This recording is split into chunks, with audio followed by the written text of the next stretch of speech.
open to begin to see the nations.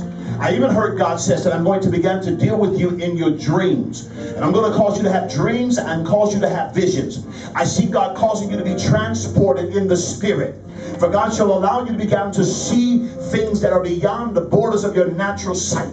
And God says that even as you began to see, daughter, that I'm going to begin to cause you to begin to prophesy the word of the Lord, to begin to speak forth the word of the Lord. And God says that even there are many places that your feet will not set in.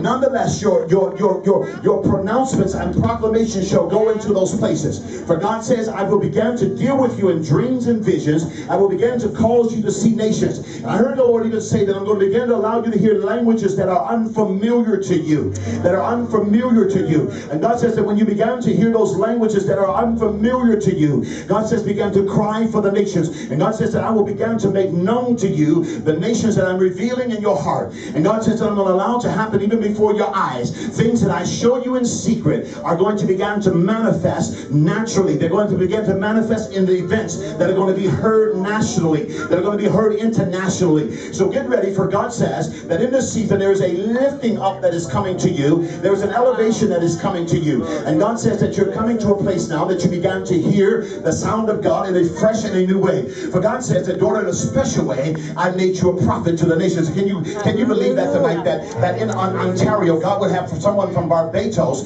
that God will say that they're a prophet to the nations. How are they a prophet to the nations from Barbados? God knows what He's doing. And why do they have to come to Ontario to realize that they prophesy to the nations? God knows what He's doing. But I decree the word of the Lord to you tonight, that in your prayer, wherein you have become authoritative in your prayer, and oftentimes you said, Lord, I prayed and I prayed and I prayed, but God, it does not seem like this thing wants to move.